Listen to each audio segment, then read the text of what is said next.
والصلاة والسلام على عباده الذين اصطفى خصوصا على أفضلهم وخاتم النبيين محمد الأمين وعلى آله وصحبه أجمعين. أما بعد فأعوذ بالله من الشيطان الرجيم. بسم الله الرحمن الرحيم.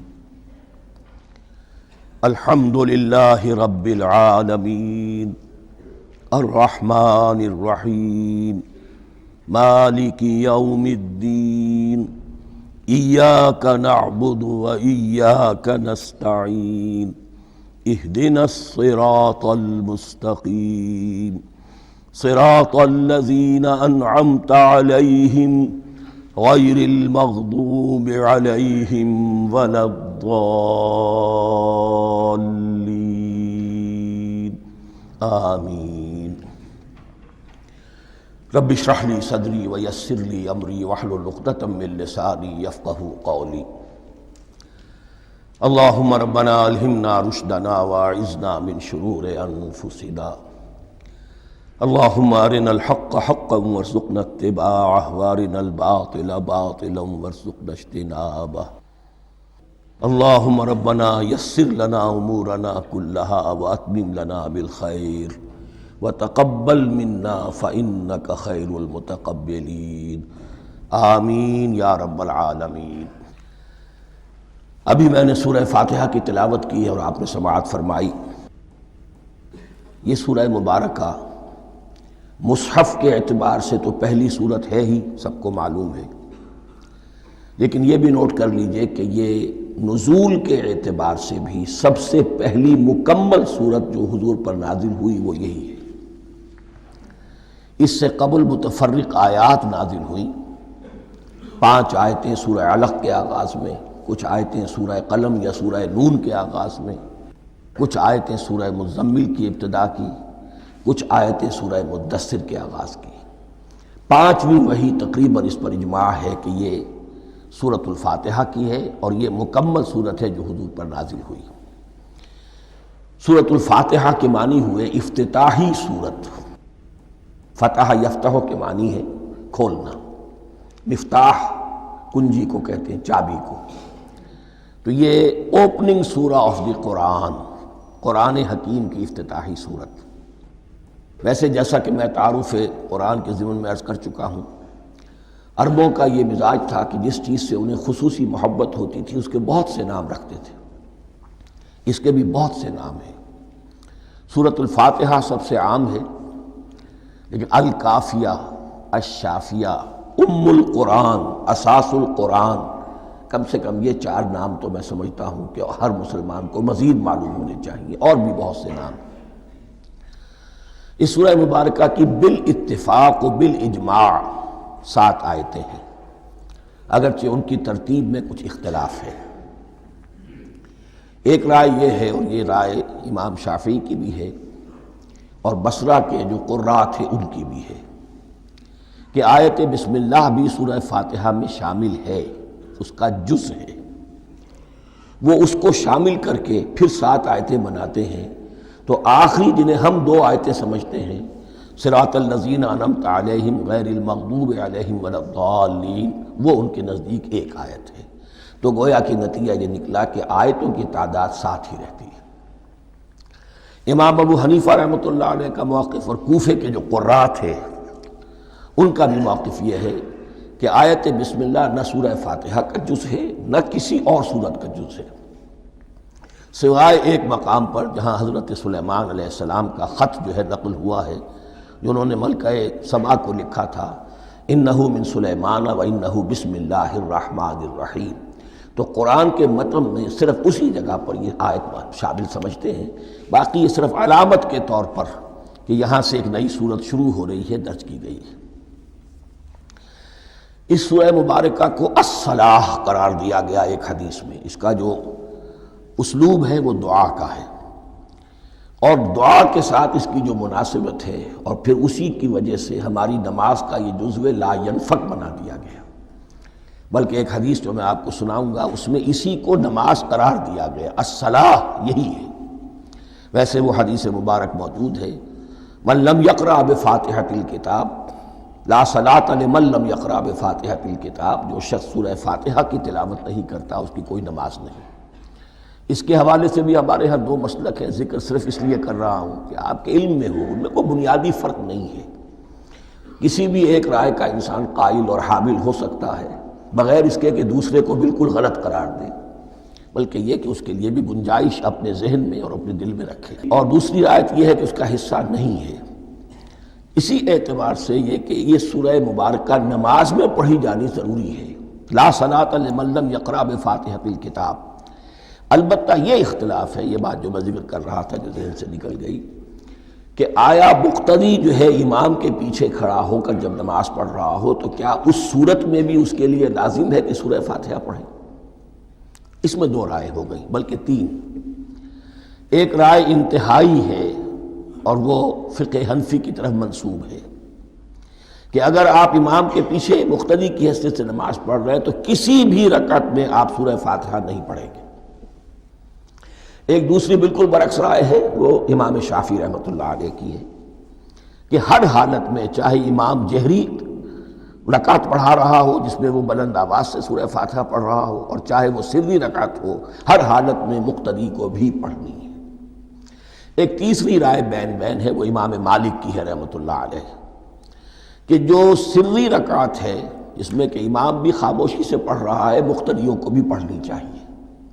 جو جہری رکعت ہے جس میں کہ امام بلند آواز سے پڑھ رہا ہے، اس میں مقتدیوں کو خاموش رہ کر پوری توجہ جو ہے سننے پر صرف کر دینی چاہیے۔ اذا قرئ القرآن فاستمعوا له وانصتوا، جب قرآن پڑھا جا رہا ہو تو پوری توجہ اس کے پڑھنے پر مرکوز کر دو اور خود خاموش رہو۔ میرے اپنی رائے میں یہ تیسری رائے سب سے زیادہ صائب ہے، اور اس میں کسی طرح کی بھی کوئی پیچیدگی پیدا نہیں ہوتی۔ بہرحال اس سورہ مبارکہ کا جو اسلوب ہے، میں نے عرض کیا دعائیہ ہے۔ البتہ قرآن مجید کے علم اور حکمت کے اعتبار سے، اس کے فلسفے کے اعتبار سے ایک بات سمجھ لینی چاہیے۔ قرآن کا فلسفہ یہ ہے کہ بنیادی ہدایت ہر انسان کے دل میں موجود ہے، بالقوہ، پوٹینشلی۔ یہ جو قرآن مجید یا اللہ کی کتابیں نازل ہوتی ہیں، یہ انہیں ایکٹیویٹ کرتی ہیں، وہ اندر کی جو ڈورمنٹ کانشسنس ہے، خوابیدہ شعور جو ہے، اسے بیدار کر کے، اور پھر یہ کہ اسے اجاگر کرتی ہیں۔ ہر سلیم الفطرت انسان اور سلیم العقل انسان، دو سلامتی شرط ہیں۔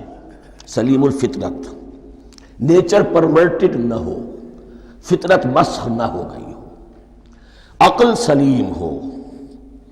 ان دونوں چیزوں کا نتیجہ یہ نکلتا ہے کہ وہ انسان از خود، بغیر کسی وحی کی رہنمائی کے، بغیر کسی نبی کی تعلیم کے سے استفادہ کیے ہوئے، از خود بھی کچھ حقائق تک پہنچ جاتا ہے۔ اور وہ حقائق کیا ہیں؟ نمبر ایک یہ کہ اس کائنات کا ایک خالق ہے اور وہ ایک ہے، اور وہ تمام صفات کمال سے متصف ہے۔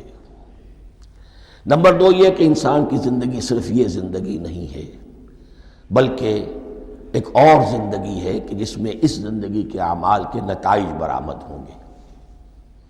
یہ دو باتیں، اس کی زیادہ وضاحت کے ساتھ جو ہے اس کا تذکرہ آئے گا سورہ لقمان میں، جہاں حضرت لقمان کی شخصیت کا تذکرہ ہے۔ لیکن یہاں صرف یہ بات سمجھ لیجئے کہ قرآن کا فلسفہ یہ ہے کہ ہر انسان میں، ہر فرد نوع بشر میں، جو اپنی ولادت کے وقت مسلم ہوتا ہے، حضور کی حدیث ہے کل مولود یولد علی الفطرہ ابواہ یحودانہ او ینصرانہ او یمجسانہ، ہر بچہ نوع انسانی کا فطرت اسلام پر پیدا ہوتا ہے، وہ فطرت کے اندر وہ ہدایت ودیت ہے۔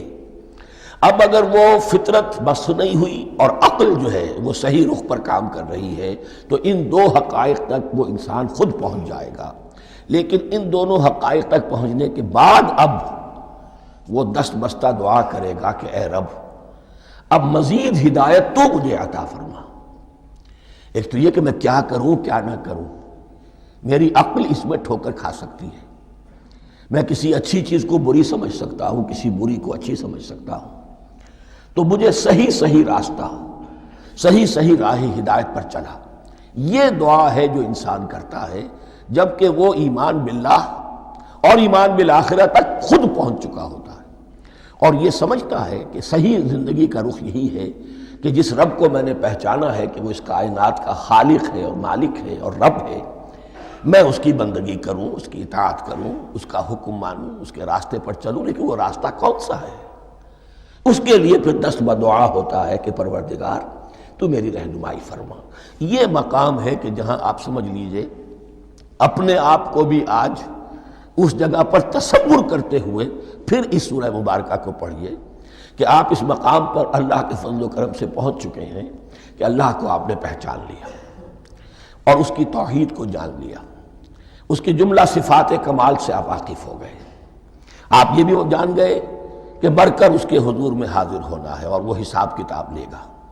پھر آپ نے یہ عہد بھی کر لیا کہ اب زندگی گزارنی ہے اس رب کی بندگی میں، اسی کی فرما برداری میں۔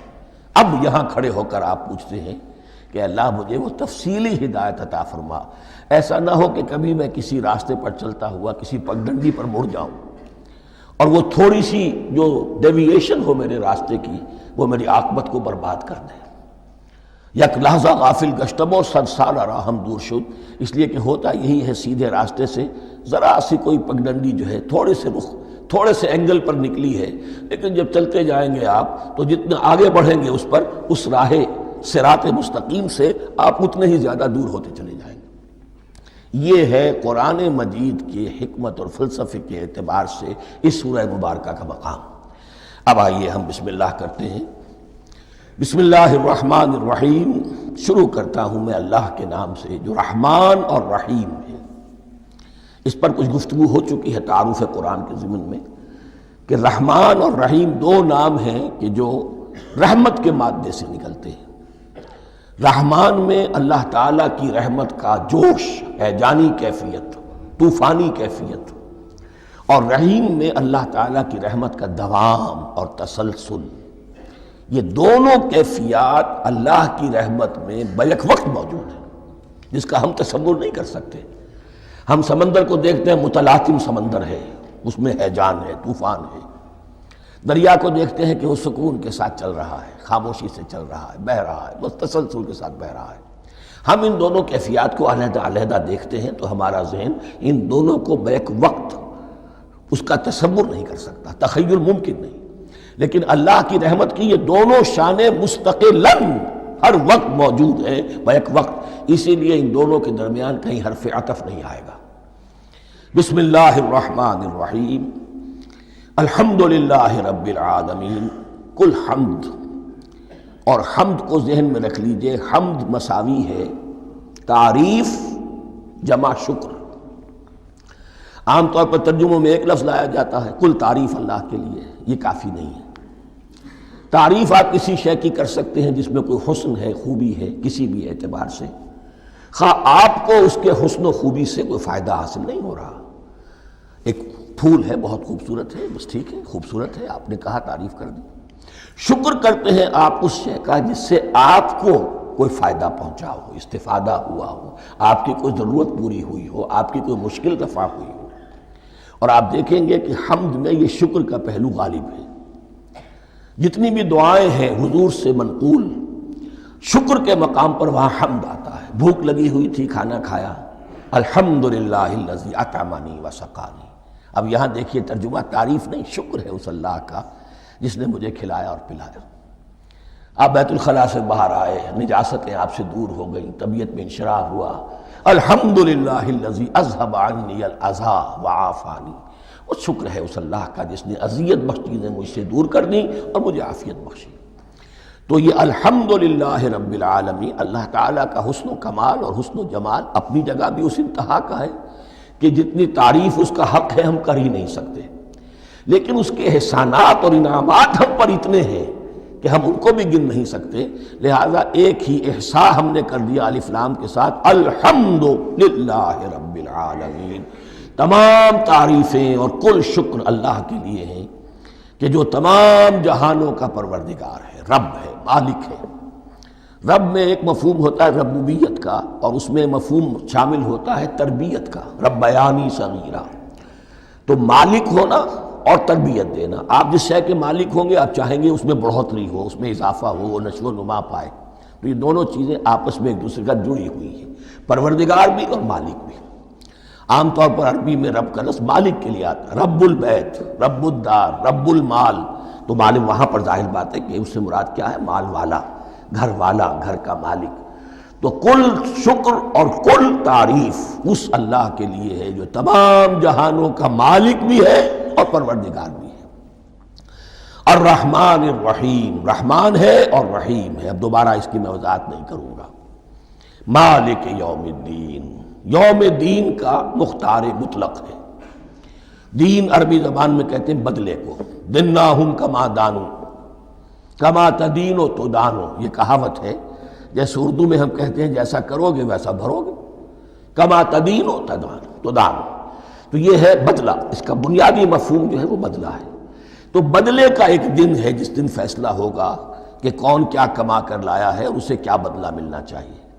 آیا اس کا برائیوں کا پلڑا بھاری ہے کہ اسے سزا ملنی چاہیے، یا اس کی حسنات اور نیکیوں کا پلڑا بھاری ہے کہ اسے جزا ملنی چاہیے، اس کا انعام اور اکرام کے ساتھ معاملہ کیا جانا چاہیے۔ وہ ایک دن ہے، اسے ہم یوم القیامہ کہتے ہیں۔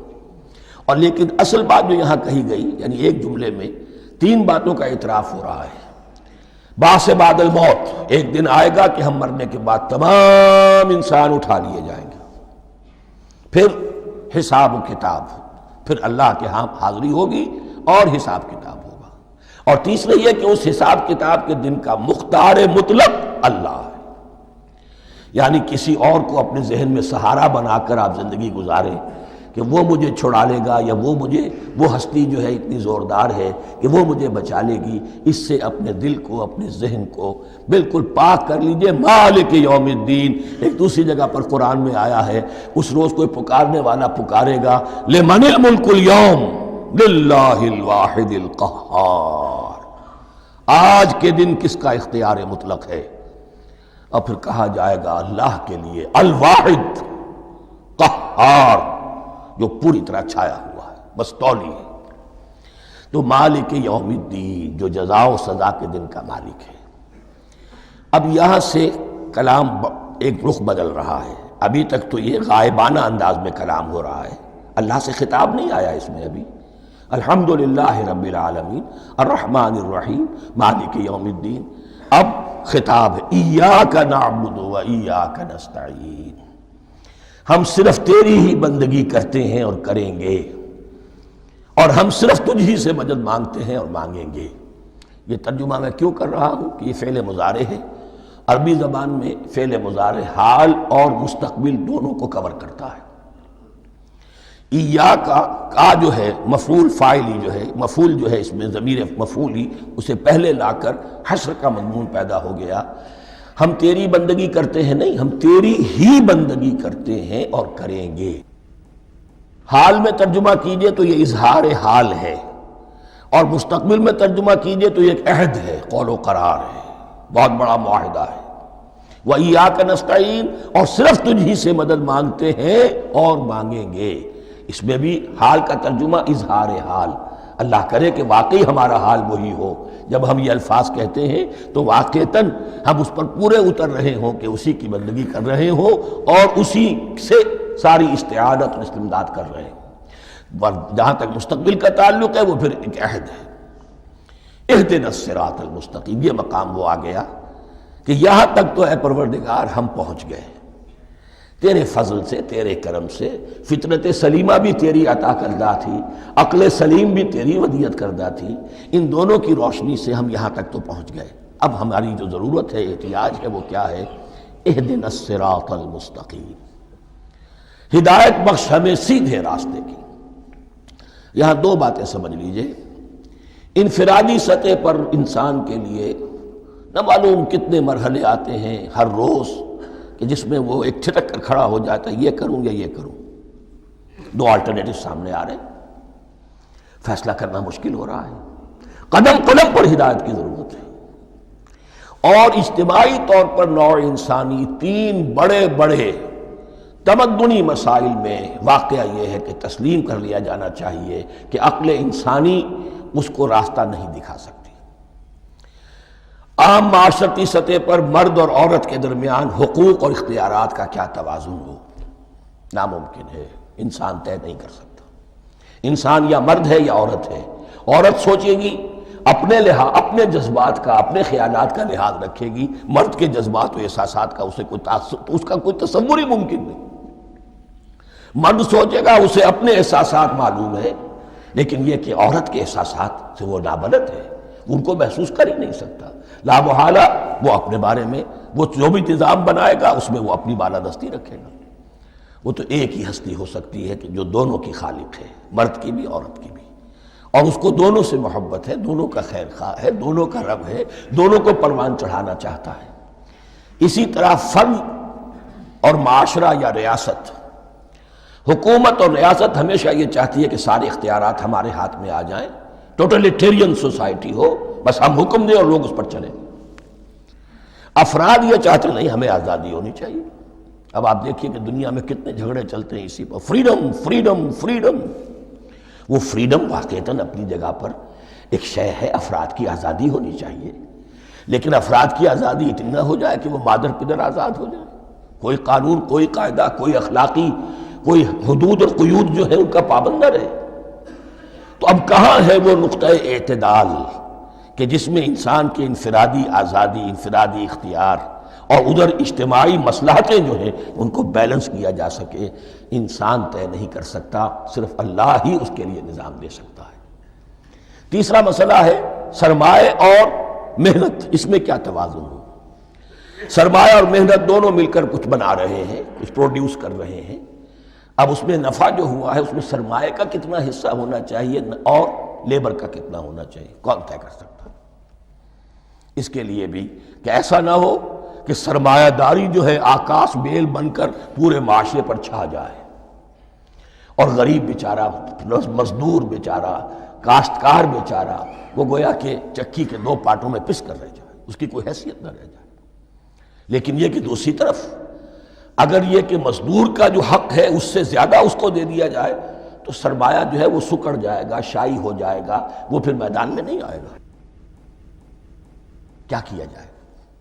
کون سا نقطہ عدل و اعتدال ہے؟ یہ تین مسائل ایسے ہیں، اہدنا الصراط المستقیم۔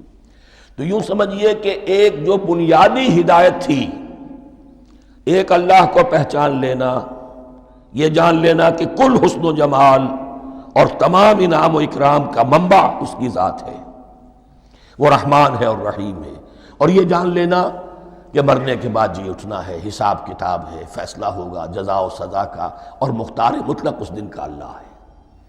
پھر یہ عہد کر لینا ایاک نعبد و ایاک نستعین۔ اس کے بعد دعا، پروردگار ہمیں ہدایت پر قائم رکھ، ہماری ہدایت میں اضافہ فرما۔ اس ہدایت کے لفظ کو سمجھ لیجئے، بنیادی ہدایت، تفصیلی ہدایت، قدم قدم پر ہدایت، ہدایت پر ہدایت۔ والذین اہتدوا زادہم ھدی، جو لوگ ہدایت کے راستے پر آتے ہیں اللہ ان کی ہدایت میں اضافہ کرتا ہے۔ تو یہ قدم قدم پر ہمیں ہدایت کی ضرورت ہے اور مرحلہ وار ضرورت ہے۔ ہدایت اس کو بھی کہتے ہیں کہ کسی نے آپ سے کوئی پتہ پوچھا، آپ نے کہا ادھر جانا، پھر دوسری گلی میں مڑنا، پھر جانا دو تین لائٹیں چلے جانا، پھر مڑنا، وغیرہ وغیرہ، یہ بھی ہدایت ہے، نظری طور پر آپ نے بتایا ہے۔ ایک ہدایت یہ ہوئی کہ بھائی میں چلتا ہوں آپ کے ساتھ، میں آپ کو وہاں تک پہنچا دوں گا تاکہ آپ کو دقت نہ ہو، آپ نے منزل تک پہنچا دیا۔ ان دونوں کے درمیان، یہ تو میں نے ایک فرد کی مثال دی ہے، اللہ اور بندے کے درمیان نہ معلوم کتنے مراحل ہیں ہدایت کے۔ تو کسی وقت بھی انسان اپنے آپ کو ہدایت خداوندی سے مستغنا نہیں سمجھ سکتا، اور نہیں تو پروردگار جو ہدایت دی ہے اس پر ہدایت پر قائم رکھ۔ کیا پتہ شیطان کا کوئی حملہ، کیا پتہ ہمارے نفس کی کوئی شرارت کسی ایسے رخ پر ہمیں ڈال دے کہ اب تک کی ساری کمائی بھی ضائع ہو جائے۔ لہذا یہ نہ سمجھیے کہ جب یہ ساری چیزیں ان کو معلوم تھیں، ان چیزوں کا تو اقرار کر رہے تو اب ہدایت کون سی مانگ رہے ہیں؟ تو ہدایت کا تو بڑا میدان کھلا ہوا ہے، اور اس ہدایت کی وہ جو میں نے آخری شکل آپ کو بتائی ہے کہ منزل مقصود تک پہنچا دے، یہ ہدایت بھی قرآن مجید میں اس معنی میں بھی لفظ آیا ہے کہ اہل جنت جب جنت میں داخل ہوں گے تو جو ترانہ حمد ان کی زبان پر اس وقت ہوگا وہ کیا ہے؟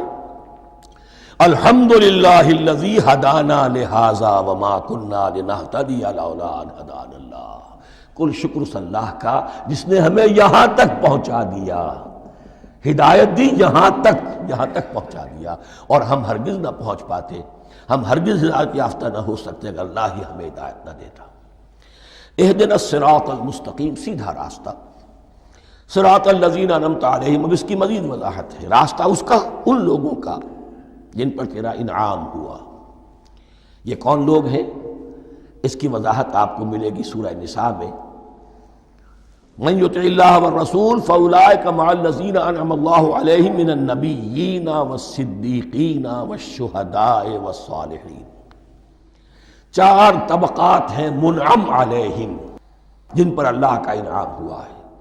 چوٹی پر انبیاء کرام، اس کے بعد صدیقین کرام، اس کے بعد شہداء عظام، اس کے بعد عام صالح مسلمان، صالح ہو۔ یہ بیس لائن ہے، اس سے اوپر کا درجہ شہداء کا ہے، اس سے اوپر کا درجہ صدیقین کا ہے، اور پھر اس سے اوپر کا درجہ انبیاء کا ہے۔ انبیاء میں سے پھر وہ بھی ہوتے ہیں کہ جو اولو العزم میں من الرسل ہیں، لیکن یہ چار طبقات ہیں، ان کے راستے پر ہمیں چلا۔ غیر المغضوب علیہم ولا الضالین، جو مغضوب علیہم نہیں ہوئے، جن پر تیرا غضب نہیں ہوا، اور غضب ہوتا ہے ان پر کہ جو ہدایت کے واضح ہونے کے بعد ہدایت کو ترک کر دیں، وہ ہے مغضوب علیہم۔ جنہیں ہدایت مل گئی ہو، ہدایت کو پہچان لیا ہو، پھر اپنی شرارت نفس کی وجہ سے، اپنی نفسانیت کی وجہ سے، اپنے تکبر کی وجہ سے، اپنے حسد کی وجہ سے وہ اس حق کو رد کر دیں، اس کو ترک کر دیں، ان پر اللہ کا غضب آتا ہے۔ اور اس میں اس کی بہت بڑی مثال تاریخ کے اعتبار سے یہودی ہیں۔ اللہ نے انہیں ہدایت دی، کتابیں عطا کی، تورات، انجیل، زبور، سینکڑوں نبی ان میں مبعوث کیے، 1400 برس تک نبوت کا تار ٹوٹا ہی نہیں، مسلسل۔ ابتدا میں بھی 2 نبی، موسیٰ اور ہارون، اور اختتام پر بھی 2 نبی، عیسیٰ اور یحییٰ علیہ السلام، اور ان کے مابین کوئی لمحہ نہیں آیا ہے تاریخ بنی اسرائیل میں جبکہ کوئی نہ کوئی نبی موجود نہ ہو۔ لیکن انہوں نے اپنی شرارت نفس کی وجہ سے ہدایت تورات سے بھی منہ موڑا، اور پھر سب سے بڑی بات یہ کہ ہدایت محمدی سے، ہدایت قرآنی سے بھی صلی اللہ علیہ وسلم منہ موڑا، وہ ہے مغضوب علیہم ولا الضالین، اور نہ ہی گمراہ ہوئے۔ یہ لفظ جو آتا ہے عربی زبان میں، گمراہ کا بھی ہے اور تلاش حق میں بھٹکنے والے کا بھی ہے۔ ایک وہ شخص ہے جس پر حق ابھی واضح نہیں ہوا، وہ تلاش میں ہے، اس کے لیے بھی ضال کا لفظ آئے گا۔ اسی طرح کوئی شخص کسی کے عشق اور محبت میں ایسا ہو جائے، دیوانہ ہو جائے، اس کو بھی ضال کہتے ہیں، یعنی اس کے اوپر جذبات کا اتنا غلبہ ہو گیا ہے کسی کی محبت اور عشق کی بنا پر۔ تو حضور کے لیے یہ لفظ آیا ہے وَوَجَدَكَ ضَالًّا فَهَدَىٰ، اور یہ تو سورۃ الضحیٰ ہے، اکثر بیشتر لوگوں کو یاد ہوگی۔ تو یہ جو ضال کا لفظ ہے، اس میں سمجھ لیجئے ضروری نہیں ہے کہ وہ گمراہ ہو، بلکہ وہ بھی کہ جو ابھی راہ ہدایت کی طلب میں، اس کے حصول کے لیے اس کی تلاش میں کوشاں ہیں، اور وہ بھی کہ جو کسی مغالطے کی وجہ سے حق سے منحرف ہو جائے۔ یہ بھی جان لیجئے کہ ایک ہے بدنیتی، تکبر، حسد، حق کو جان کر پہچان کر رد کر دینا یا چھوڑ دینا یا ترک کر دینا۔ ایک ہے کسی غلطی میں، کسی جذبات کے اندر آ کر، کسی غلو کے اندر مبتلا ہو کر اور حق سے منحرف ہو جانا۔ اس کی جو سب سے بڑی مثال ہے وہ نصارہ ہے، عیسائی ہے۔ حضرت مسیح کو انہوں نے مانا لیکن غلو کیا۔ یہ لفظ آئے گا آگے، لا تغلو فی دینکم، اپنے دین میں غلو نہ کرو۔ جیسے ہمارے ہاں بھی بعض لوگ ہیں جو حضور صلی اللہ علیہ وسلم کی تعریف میں، حضور صلی اللہ علیہ وسلم کے ساتھ اپنی محبت کے اظہار میں غلو کر جاتے ہیں۔ یہ انتہا درجے کو ہو گیا تھا حضرت مسیح علیہ السلام کے ماننے والوں میں، اور اس کی بنا پر انہوں نے تثلیث کا عقیدہ ایجاد کر لیا اور حضرت مسیح علیہ السلام کو اللہ کا بیٹا بنا دیا۔ تو اس کی سب سے بڑی مثال ضالین کی اس اعتبار سے کہ ہدایت پانے کے بعد کسی بدنیتی سے نہیں بلکہ کسی اچھے جذبے میں غلو کی وجہ سے، رسول سے محبت کرنا تو اچھا جذبہ ہے، لیکن یہ محبت بھی ایک حد میں رہنی چاہیے۔ غلو کرے گی تو ظاہر بات ہے کہ اس کے بعد وہ گمراہی کی طرف لے جائے گی۔ تو یہ ہے اس سورہ مبارکہ کا ترجمہ، اور اس کے بعد آخر میں آمین کہنا یہ مسنون بھی ہے، کہنا چاہیے۔ البتہ اختلاف یہاں بھی صرف اتنا ہے کہ نماز میں جب آپ امام کے ساتھ ہیں، وہ اگر جہری قرات کر رہا ہے تو آیا اس کے بعد آپ کو بھی بالجہر کہنا ہے آمین یا نہیں کہنا، یہ اختلاف ہے، ان میں کوئی فرق واقع نہیں ہوتا۔ یہ چیز متفق علیہ کہ کہنا ہے آمین، بلکہ یہ آمین تو یہودیوں میں ہے، یہ آمین جو ہے یہ عیسائیوں میں بھی ہے۔ ان کی بھی جو لارڈس پریئر ہے اس کے بعد آمین، وہ آمین کہتے ہیں، وہ فرق، وہ لفظ ایک ہی ہے، اس لیے کہ عبرانی زبان اور عربی زبان، یا تو ہم یہ کہہ سکتے ہیں کہ دونوں بہنیں ہیں، کوئی ایک مشترک زبان تھی ان کی ماں جس کی یہ دو بیٹیاں ہیں، اور یا یہ کہنا پڑے گا کہ عربی زبان کی ماں جو ہے وہ عبرانی زبان ہے۔ بہرحال بڑا قریبی رشتہ عربی کا اور عبرانی کا ہے، اس اعتبار سے وہ آمین۔ اب آپ کو معلوم ہے ہم السلام علیکم وہ کہتے ہیں، وہ سلام کہتے ہیں، فرق کیا ہے؟ وہ تو تلفظ کا فرق ہے۔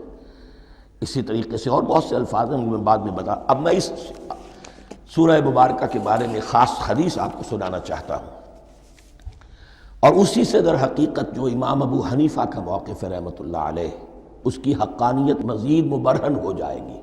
یعنی کیا کہ آیت بسم اللہ سورہ فاتحہ کا جز نہیں ہے، سورہ فاتحہ الحمدللہ رب العالمین سے شروع ہوتی ہے۔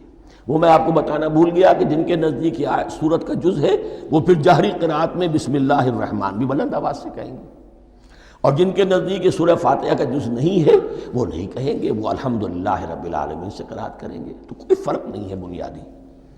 یہ حدیث جو ہے یہ مسلم شریف میں ہے اور حدیث قدسی ہے، اس کے راوی حضرت ابو ہریرہ ہیں رضی اللہ تعالی عنہ، اور اس حدیث نے اس سورت کے مضامین کا نہایت عمدہ تجزیہ کر دیا ہے۔ حدیث کے الفاظ سن لیجئے، قسمت الصلاۃ بینی و بین عبدی نصفین۔ اللہ تعالیٰ فرما رہے ہیں، حدیث قدسی ہے، میں نے نماز کو، صلاۃ کو اپنے اور اپنے بندے کے درمیان آدھا آدھا تقسیم کر لیا، فنصفها لی ونصفها لعبدی، اس کا نصف جو ہے وہ میرے لیے ہے اور نصف جو ہے وہ میرے بندے کے لیے ہے، وَلِعَبْدِي مَا سَأَلَ، اور جو میرے بندے نے مانگا میں اسے دوں گا، میرا وعدہ ہے یا میں نے اسے دیا۔ اس کے بعد اس کی تفصیل آتی ہے، اذا قال العبد، جب بندہ کہتا ہے الحمدللہ رب العالمین، قال اللہ حمدنی عبدی، جب بندہ کہتا ہے الحمدللہ رب العالمین، اللہ فرماتا ہے میرے بندے نے میری حمد کی۔ وَإِذَا قَالَ الرَّحْمَٰنِ الرَّحِيمِ قَالَ اللَّهُ اثْنَىٰ عَلَيَّ عَبْدِي، جب بندہ کہتا ہے الرحمن الرحیم، اللہ فرماتا ہے میرے بندے نے میری ثنا کی۔ وَإِذَا قَالَ مَالِكِ يَوْمِ الدِّينِ قَالَ اللَّهُ تَعَالَىٰ مَجَّدَنِي عَبْدِي، میرے بندے نے میری تمجید بیان کی، میری بزرگی بیان کی۔ اب یہ تین آیتیں ہو گئیں، تینوں میں اللہ کی حمد ہے، ثنا ہے، تمجید ہے، یہ تین آیتیں خالص اللہ کے لیے ہو گئیں۔ اب چوتھی آیت آئی، ایاک نعبد و ایاک نستعین، اس کے بارے میں جب بندہ کہتا ہے اذا قال العبد ایاک نعبد و ایاک نستعین، قال اللہ تعالی ھذا ما بینی و بین عبدی ولعبدی ما سأل، یہ میرے اور میرے بندے کے درمیان ہے۔ یہ تو یوں سمجھئے کہ یہ گرہ لگ گئی ہے میرے اور میرے بندے کے مابین، اس نے مجھ سے قول و قرار کیا ہے، اس نے میری بندگی کا اعتراف کیا ہے، اس نے تسلیم کیا ہے کہ میری ہی بندگی کرتا ہے اور کرے گا، اور مجھ سے مدد چاہیے ہے۔ ھذا ما بینی و بین عبدی، یہ معاہدہ ہے، معاہدہ دو فریقوں کے مابین ہوتا، یہ میرے اور میرے بندے کے مابین ہے۔ وَلِعَبْدِي مَا سَأَلَ، اور میں نے اپنے بندے کو دیا جو اس نے مانگا، وہ میری مدد چاہتا ہے، میری مدد اس کے شامل حال رہے گی۔ فَإِذَا قَالَ، اور جب بندہ کہتا ہے اهْدِنَا الصِّرَاطَ الْمُسْتَقِيمَ صِرَاطَ الَّذِينَ أَنْعَمْتَ عَلَيْهِمْ غَيْرِ الْمَغْضُوبِ عَلَيْهِمْ وَلَا الضَّالِّينَ، قَالَ اللَّهُ تَعَالَى هَذَا لِعَبْدِي وَلِعَبْدِي مَا سَأَلَ، یہ تین آیتیں یہ میرے بندے کے لیے، اهْدِنَا الصِّرَاطَ الْمُسْتَقِيمَ، اسی صراط مستقیم کی وضاحت ہے مثبت، صراط الذین انعمت علیہم، اسی صراط مستقیم کی وضاحت ہے منفی انداز میں، غیر المغضوب علیہم ولا الضالین۔ یہ سب میرے بندے کے لیے ہے اور میں نے اپنے بندے کو دیا جو اس نے مانگا۔ اس کو میں نے ایک مرتبہ یہ ترازو کی شکل میں اس کو لکھوایا تھا۔ دیکھیے یہ ایاک نعبد و ایاک نستعین، یہ ہے وہ ترازی کی وہ ڈنڈ، واو جو ہے ایاک نعبد و ایاک نستعین، واو جو ہے گویا کہ وہ مٹھ ہے جس سے کہ ترازو کو پکڑا جاتا ہے۔ ادھر ایک پلڑا ہے جس کی 3 آیتیں ہیں، الحمدللہ رب العالمین الرحمن الرحیم مالک یوم الدین۔ اس کا نتیجہ کیا نکلا؟ ایاک نعبد۔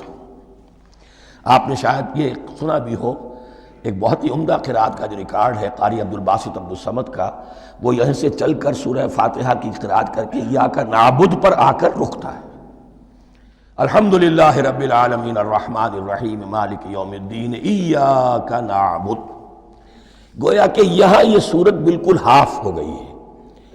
3 آیتوں میں اللہ کی حمد ہے، ثنا ہے، تمجید ہے، جس کا نتیجہ ہم تیری ہی بندگی کرتے ہیں، تیری ہی اطاعت کریں گے۔ لیکن اب اس کے بعد سوال ایاک نستعین، اسی کی جو استعانت کیا درکار ہے ہمیں؟ ہدایت۔ ہدایت سب سے بڑی استعانت ہے، ہدایت ہی تو سب سے بڑی مدد ہے۔ اہدنا الصراط المستقیم صراط الذین انعمت علیہم غیر المغضوب علیہم ولا الضالین۔ یہ ایاک نستعین کے حق کے ساتھ یہ 3 آیتیں آ گئیں، اہدنا الصراط المستقیم صراط الذین انعمت علیہم غیر المغضوب علیہم ولا الضالین۔ قسمت الصلاۃ بینی و بین عبدی نصفین فنصفها لی ونصفها لعبدی ولعبدی ما سأل۔ اللہ تعالیٰ اس سورہ فاتحہ کا جو اصل مفہوم ہے وہ بھی ہمارے ذہنوں پر، ہمارے شعور کی سطح پر اسے اجاگر کیے رکھے، ہمیں توفیق دے کہ جب بھی پڑھیں، جب بھی سنیں تو وہ کیفیت اگر ہو جائے۔ اس لیے کہ ایک حدیث ہے کہ الصلاۃ معراج المومنین، نماز تو اہل ایمان کے حق میں معراج کے درجے میں ہے۔ اس حوالے سے ہم یہ سمجھ سکتے ہیں کہ کوئی وقت ایسا آ سکتا ہے کہ انسان کو واقعتاً، روح انسانی واقعتاً اللہ کے یہ جواب سنے۔ انہونی بات نہیں ہے یہ، ہوتا ہے خطاب آخر، اٹھتا ہے حجاب آخر، کرتے ہیں خطاب آخر، یہ تو ہوتا ہے۔ مخاطبہ الہی، یہ تو میں نے عرض کیا کہ ثابت ہے، مخاطبہ، محادث اور تحدیث، اللہ بندوں سے کلام کرتا ہے۔ اب آئیے بسم اللہ الرحمن الرحیم، اب یہ سورہ بقرہ شروع ہو رہی ہے۔ سورۃ البقرہ جو 286 آیات پر مشتمل ہے، تقریباً 2.5 پاروں پر پھیلی ہوئی ہے۔ ہر شخص جانتا ہے کہ یہ قرآن حکیم کی حجم کے اعتبار سے سب سے بڑی سورت ہے، لیکن یہ معاملہ صرف حجم کا نہیں ہے۔ نبی اکرم صلی اللہ علیہ وسلم نے اسے سنام القرآن قرار دیا ہے۔ آپ نے فرمایا لکل شیء سنام، ہر چیز کی ایک چوٹی ہوتی ہے، جیسے اونٹ کا کوہان ہوتا ہے۔ وسنام القرآن البقرہ، سنام القرآن، قرآن کی چوٹی جو ہے وہ سورۃ البقرہ ہے۔ یہ نوٹ کر لیجئے جو میں نے کل آپ کو جو مختلف مکی اور مدنی صورتوں کے گروپوں کے بارے میں بتایا تھا کہ یہاں سے اب پہلی منزل بھی شروع ہو رہی ہے اور پہلا گروپ بھی شروع ہو رہا ہے، اور اس کے ساتھ جو اگلی صورت آئے گی وہ اس کا جوڑا ہے، سورہ آل عمران، جس کی سب سے نمایاں علامت یہ نوٹ کیجئے، یہ بھی الف لام میم سے شروع ہوئی، اگلی بھی الف لام میم سے شروع ہوگی۔ اس کے بعد 2 صورتیں مدنی اور ہیں، لیکن ان دونوں میں نہ حروف مقطعات ہے، نہ کوئی اور تمہیدی کلام ہے، براہ راست خطاب سورہ نساء میں یا ایھا الناس اور سورہ مائدہ میں یا ایھا الذین آمنوا، کوئی تمہیدی بات نہیں، کوئی حروف مقطعات نہیں، براہ راست خطاب۔ وہ ایک جوڑا ہے سورہ نساء اور سورہ مائدہ، اور یہ ایک جوڑا ہے سورہ بقرہ اور سورہ آل عمران۔ سورہ بقرہ اور سورہ آل عمران کو نبی اکرم صلی اللہ علیہ وسلم نے الزہراوین بھی قرار دیا ہے۔ زہرا کہتے ہیں بڑی روشن چیز کو، یہ حضرت فاطمہ رضی اللہ تعالی عنہ کے نام کے ساتھ آتا ہے، فاطمۃ الزہراء، تو زہرا بہت روشن، دمکتی ہوئی شے۔ الزہراوین، یہ 2 نہایت دمکتی ہوئی صورتیں ہیں جو قیامت کے دن دو بدلیوں کی شکل میں ظاہر ہوں گی، حضور نے فرمایا، اور جو لوگ ان صورتوں سے محبت کرتے تھے ان پر سایہ کریں گی۔ اللہم ربنا اجعلنا منہم، ہمیں اللہ تعالیٰ ان میں شامل فرما دے۔ اس سورہ مبارکہ کو دو حصوں میں تقسیم سمجھیے۔ ویسے تو یہ کہ رکوع آئیں گے، پارے بھی بدلیں گے اس میں، لیکن حصے دو ہیں۔ پہلے حصے میں اصل روح سخن سابقہ امت مسلمہ سے ہے، یہود سے، بنی اسرائیل سے۔ دوسرے حصے میں اصل خطاب موجودہ امت مسلمہ سے ہے، امت محمد سے صلی اللہ علیہ وسلم۔ پہلے حصے میں 18 رکوع ہیں لیکن آیات 152 ہیں۔ دوسرے حصے میں 22 رکوع ہیں لیکن آیات 134 ہیں۔ گویا کہ اس سے آپ کو توازن نظر آئے گا کہ اگرچہ ادھر رکوعوں کی تعداد کم ہے 18 لیکن آیات کی تعداد زیادہ ہے 152۔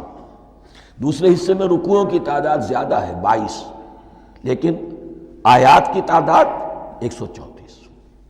اسی لیے اس کا ایک نام میں نے تجویز کیا ہے، وہ اس لیے تاکہ کچھ حقائق آپ کے ذہنوں میں ان ناموں کے حوالے سے بھی انشاءاللہ محفوظ ہو جائیں گے۔ سورۃ الامتین، دو امتوں کی صورت، اس لیے کہ تقریباً نصف اس کی ساری بحث جو ہے، مرکزی بحث، وہ سابقہ امت مسلمہ بنی اسرائیل، اور دوسرا نصف اس میں سارا خطاب وہ ہے موجودہ امت مسلمہ یعنی امت محمد صلی اللہ علیہ وسلم۔ اس کا جو پہلے 18 رکوع ہے یا پہلا حصہ ہے، اس کے اندر ڈویژن فردر ہوگی ورٹیکل، عمودی۔ پہلے 4 رکوع، پھر 10 رکوع، پھر 4 رکوع۔ لیکن جو 22 رکوع ہیں دوسرے حصے کے، دوسرے نصف کے، اس میں ڈویژن جو ہے جو ہاریزونٹل ہے، وہ افقی تقسیم ہے، عمودی نہیں، افقی۔ وہ میں بعد میں بیان کروں گا جب ہم وہاں پہنچ جائیں گے۔ ان کو پہلے سمجھ لیجئے کہ اس پہلے حصے کی جو تقسیم میں نے کی ہے، پہلے 4 رکوع، پھر 10 رکوع اور پھر 4 رکوع۔ پہلے 4 رکوع یوں سمجھیے کہ پورے قرآن مجید کے لیے اس کی حکمت اور فلسفے کا جو حصہ مکی قرآن میں بیان ہو چکا تھا اس کا خلاصہ ہے۔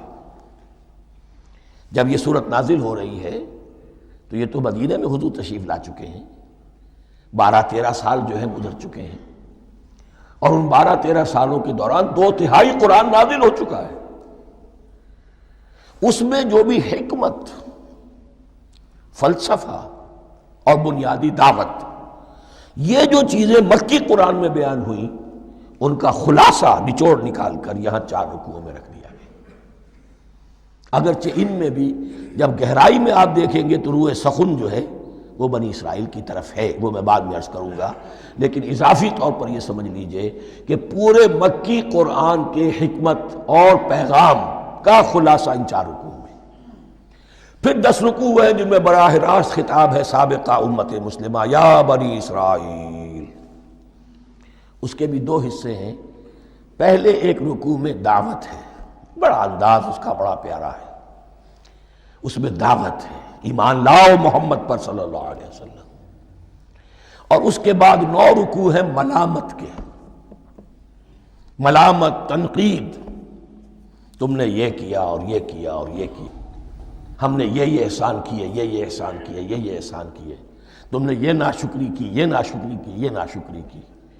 اور اس سب کا نتیجہ آخری 4 رکوعوں میں ہے کہ اب تمہیں اس منصب سے معزول کیا جا رہا ہے جس پر تم 2000 برس تک فائز رہے ہو، اور تمہیں ہٹا کر اب ایک نئی امت محمد کی شکل میں جو وجود میں آ چکی ہے صلی اللہ علیہ وسلم، اسے اس پر فائز کیا جا رہا ہے۔ اور اس کی علامت کے طور پر اسے میں کہا کرتا ہوں کورونیشن، تاج پوشی۔ ایک امت معزول، دوسری امت اس کا نصب ہو رہا ہے، اس کی تاج پوشی کے لیے سمبل، علامت کیا ہے؟ قبلہ تحویل۔ وہ قبلہ یروشلم سابقہ امت کا قبلہ اب ادھر رخ نہیں ہوگا، اب اہل توحید کا قبلہ یہ مکے کی طرف ہوگا، بیت اللہ کی طرف ہوگا۔ تو تحویل قبلہ کا مضمون ہے جو ان 4 رکوعوں میں آتا ہے۔ تو یہ میں نے تھوڑی سی تمہید جو ہے آپ کے سامنے رکھ دی ہے۔ اب بسم اللہ کیجئے۔ بسم اللہ الرحمن الرحیم۔ الف لام میم، الف لام میم یہ حروف مقطعات ہیں، یہ علیحدہ علیحدہ پڑھے جاتے ہیں، علم نہیں پڑھ سکتے اس کو۔ الف لام میم، ہا میم ہے، ہا علیحدہ میم علیحدہ، اگرچہ لکھے ہوئے ہوتے ہیں جڑے ہوئے، کاف ہا یا عین صاد لکھے ہوئے جڑے ہوئے، پڑھے جائیں گے علیحدہ علیحدہ، قطع علیحدہ کرنا۔ تو حروف مقطعات ان کے بارے میں ایک بات تو جو ہے اجماعی ہے، سب کے نزدیک مسلم ہے، ان کا کوئی حتمی مفہوم اور ان کے حتمی معنی کسی کو معلوم نہیں سوائے اللہ اور اس کے رسول کے۔ اس معنی میں یوں بھی کہا گیا یہ کوڈ ورڈز ہیں، جیسے کہ کوئی میسیجز جو ہیں ادھر ادھر بھیجے جاتے ہیں، سیکرٹ میسیجز، تو کچھ کوڈ ورڈز ہوتے ہیں جس سے سمجھ میں آتا ہے کہ یہ بات واقعتاً صحیح سورس سے آ رہی ہے، واللہ عالم۔ لیکن اس کا کوئی مفہوم اور اس کے معنی جو ہیں وہ اتفاق اس پر ہے، اگرچہ بعض حضرات نے کچھ اپنی سی کوشش کی ہے، کچھ مفہوم جو ہے بنانے کی، وہ اپنی جگہ پر ہے، لیکن یہ کہ کسی حضرت عبداللہ ابن عباس رضی اللہ تعالیٰ عنہما نے بعض ایسی کوششیں کی ہیں، لیکن ان کی رائے کو بھی ان کی ذاتی رائے سمجھا گیا ہے، امت نے اسے قبول نہیں کیا۔ اجماع اور کنسنسس اسی پر ہے کہ اس کے معنی اور مفہوم کسی کو معلوم نہیں سوائے اللہ اور اس کے رسول کے۔ البتہ بعض چیزیں ایسی ہیں کہ وہ اگر نوٹ کر لی جائیں تو شاید آئندہ ہے اس میں کچھ راز کھلنے کے امکانات پیدا ہو جائیں۔ دیکھیے عربی زبان کے جو الفابیٹس ہیں ان کی تعداد 29 ہے یا 28 ہے، میں بتا چکا ہوں۔ الف اور حمزہ کو ایک سمجھیں تو 28 ورنہ 29۔ پہلی بات یہ نوٹ کیجئے، قرآن حکیم کی 114 صورتوں میں سے 29 صورتوں میں ان کے شروع میں یہ حروف مقطعات آئے ہیں۔ دوسری بات یہ کہ اس میں 28 کا نصف کیجئے تو 14 استعمال ہوئے، 14 نہیں استعمال ہوئے، بالکل آدھی تعداد استعمال ہوئی ہے۔ تیسرے یہ کہ جو شروع اور آخر اور درمیان 3 حصوں میں تقسیم کر دیجئے آپ، 9 9 9 پلواڑی 27، ایک طرف 10 رہ جائیں گی۔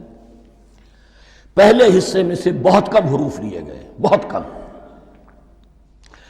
آخری حصے کے تقریباً تمام حروف ہیں تقریباً۔ درمیانی حصہ وہ ہے کہ جس میں آپ نے دیکھا ہے کہ عربی میں جوڑوں کی شکل میں ہے، صاد ضاد، فرق کیا ہے نقطے کا، سین شین فرق کیا ہے نقطوں کا، را زا فرق کیا ہے نقطے کا۔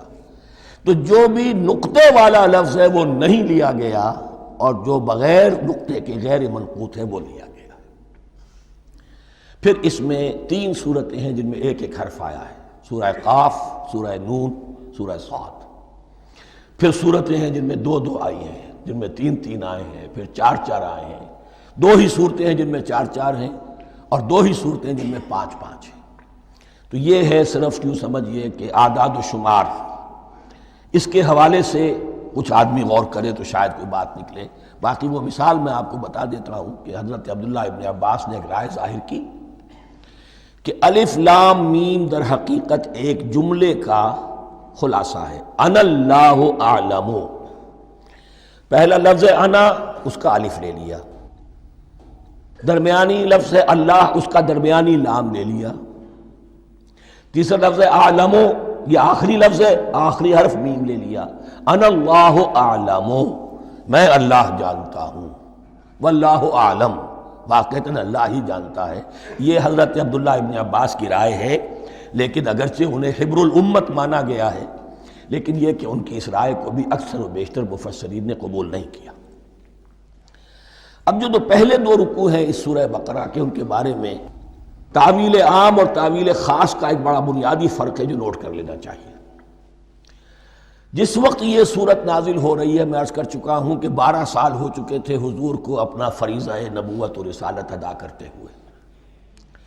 ایک جماعت اچھی بھلی تیار ہو چکی تھی جنہوں نے حضور کی دعوت پر لبیک کہا، ایمان لائے اور آپ کی تعلیمات پر عمل کیا۔ وہ ایک گروہ موجود تھا، یہ ابو بکر ہے، یہ عمر ہے، یہ عثمان ہے، یہ طلحہ ہے، یہ زبیر ہے، یہ عبد الرحمن ابن عوف ہے، یہ مصعب بن عمیر ہے، دیکھ لو۔ اور ایک گروہ وہ تھا کہ جو حق کو جان کر پہچان کر محض اپنی ضد اور ہٹ درمی کی باعث وہ کفر پر اڑ گیا تھا۔ اور اب ایک تیسرا گروہ پیدا ہو رہا تھا مدینے میں آ کر، وہ ابھی ایمبریونک سٹیج میں ہے، کہ جو داعی ہے، مدعی ہے کہ ہم مانتے ہیں لیکن حقیقت میں نہیں مانتے۔ یہ تین قسم کے گروہ دنیا میں ہمیشہ پائے جائیں گے، ہمیشہ۔ اب اسے میں اس کو لا رہا ہوں تعویل عام کی طرف۔ جب بھی کبھی کوئی دعوت اٹھے گی انقلابی، ایک ہوتا ہے وعظ و نصیحت، ٹھیک ہے، جس نے بھی فائدہ اٹھایا اٹھا لیا۔ ایک ہوتی ہے دعوت انقلابی، وہ انقلابی دعوت کا ہدف ہوتا ہے نظام کو بدلنا۔ نظام بدلتا ہے تو ظاہر بات ہے کہ جو لوگ اس نظام میں جن کے ویسٹڈ انٹرسٹ ہیں اور جن کو پریولیجز حاصل ہیں، جن کے مفادات ہیں، وہ تو لازماً اپنے نظام کا تحفظ کریں گے۔ ٹکراؤ ہوگا، تصادم ہوگا، تصادم میں جانی نقصان بھی ہوگا، مالی نقصان بھی ہوگا۔ یہ گویا کہ کسی انقلابی دعوت کے لوازم ہیں۔ اگر یہ شاید نہ ہو تو دعوت انقلابی ہے ہی نہیں۔ اس اعتبار سے ہر انقلابی دعوت کے جواب میں تین طبقے پیدا ہو جاتے ہیں۔ ایک وہ کہ جو اس دعوت کو قبول کرتے ہیں دیانت کے ساتھ، خلوص کے ساتھ، اخلاص کے ساتھ، اور پھر پوری جواں مردی کا ثبوت دیتے ہیں، ہر چہ بعد آباد، اب جو آئے سو آئے، جان دینی پڑے حاضر ہیں، مال دینا پڑے حاضر ہیں، کوئی تکلیف آئے، کوئی مشقت آئے، کوئی مصیبت آئے، کوئی قربانی کرے حاضر۔ جب پکارا گیا واپس نہیں پھیرا کوئی فرمان جنوں کا، اور تنہا نہیں لوٹی کبھی آواز جرس کی۔ خیریت جاں راحت تن صحت داماں، سب بھول گئیں مصلحتیں اہل ہوس کی۔ ایک وہ لوگ ہوتے ہیں، ایک وہ لوگ ہوتے ہیں کہ جو اڑ جاتے ہیں ضد پر، ہٹ درمی پر، ماننے کے باوجود، جاننے کے باوجود کہ بات تو ٹھیک ہے جو کہہ رہے ہیں، کیسے مان لیں؟ ہماری سیادت، ہماری چودراہٹ، ہمارے مفادات، ہمارے یہ ساری چیزیں، ان سب کے اوپر زد پڑ رہی ہے۔ یہ لوگ اڑ جاتے ہیں، اور پھر کوئی دعوت، کوئی نصیحت، کوئی مزید افہام و تفہیم ان کے حق میں مفید نہیں ہوتی۔ اس لیے کہ صحیح بات ہے جو کہتے ہیں کہ سوتے کو تو جگایا جا سکتا ہے، جاگتے کو کیسے جگائیں؟ کوئی سویا ہوا ہے تو آپ اسے جگا دیں گے، جو جاگا ہوا ہے لیکن وہ بنا ہوا ہے، وہ اٹھنے کو تیار ہی نہیں ہے، تو آپ کیسے اٹھا دیں گے اس کو؟ تو جو لوگ جان بوجھ کر حق کو پہچان کر رد کر دیتے ہیں، پھر ان کے حق میں کوئی دعوت، کوئی نصیحت، کوئی تبلیغ، کوئی انذار، کوئی تبشیر مفید نہیں ہوتی۔ تیسرا درجہ ایسے لوگوں کا ہوتا ہے جو یا تو شروع میں آتے ہی شرارت کے ارادے سے ہیں، کوئی مصلحت ہے جس کی وجہ سے اس دعوت کو قبول کر لیا، کوئی ذاتی منفعت ہے جس کے لیے قبول کر لیا، یا یہ کہ شروع میں تو اخلاص کے ساتھ آتے ہیں لیکن جب قربانی دینے کا وقت آتا ہے تو ان کے اندر سیرت و کردار کی وہ مضبوطی نہیں ہوتی کہ ہر چہ بعد آباد، یہ نہیں ہوتی، وہ پھر ڈگمگاتے رہتے ہیں، کبھی کچھ چلے پھر کہیں ٹھٹک کر رہ گئے، پھر کہیں کچھ چلے پھر ٹھٹک کر رہ گئے۔ یہ تیسرا طبقہ ہے کہ جو کہتا ہے، دعوی مدعی ہے کہ ہم نے مانا ہے، قبول کیا ہے، بات ٹھیک ہے، کچھ تھوڑا بہت چلتے بھی، لیکن جہاں مشکل آئی چھٹک کر کھڑے ہو گئے، اوندھے منہ گر پڑے۔ یہ تیسرا طبقہ ہے۔ اس کے لیے لفظ ہمارے ہاں منافقین بھی ہے، لیکن اس رکوع میں آ کر ابھی ان 4 رکوعوں میں نہیں بلکہ سورہ بقرہ میں مکمل میں بھی کہیں نفاق کا لفظ نہیں آیا ہے، اس لیے کہ اسے مرض سے تعبیر کیا گیا ہے۔ یہ مرض ہے ایک، اور اس مرض کے ذریعے سے لوگوں کے اندر جو ہے وہ ایک نفاق کا بیج پڑ رہا ہے، جو ظاہر ہوگا تو منافقت پوری کی پوری کھل کر سامنے آ جائے گی۔ روگ ہے انسانی شخصیت کا، اس حوالے سے وہ تیسری، اور یہ چونکہ اہم ترین حصہ تھا، اور یہ مرض اب شروع ہو رہا تھا، مدینے میں، مکے میں نہیں تھا، لہذا زیادہ تفصیل سے اس کے بارے میں گفتگو ہوئی۔ اب ان 2 رکوعوں کا سلسلے وار مطالعہ انشاءاللہ اس دوسری نشست میں کریں گے۔